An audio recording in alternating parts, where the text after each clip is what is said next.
Simply Smart, the optional connected ride cradle, lets you use valuable functions of the BMW Motorrad connected app with the multi-controller and the menu rocker button.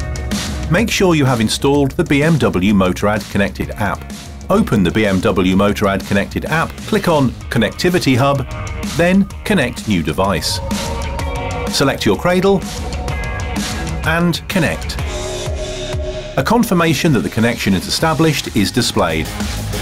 Insert your smartphone with the long side touching the top of the connected ride cradle.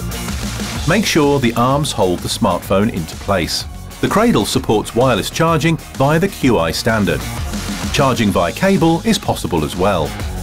Press and hold the menu rocker switch up to switch the control from the TFT display to the BMW Motorrad connected app. Perfect.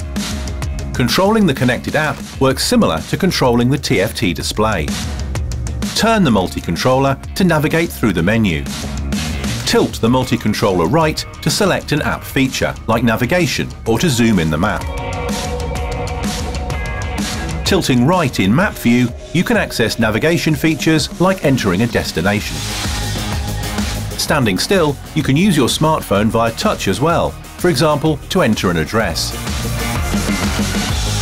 Continue watching our how-to series to get the most out of your BMW motorcycle.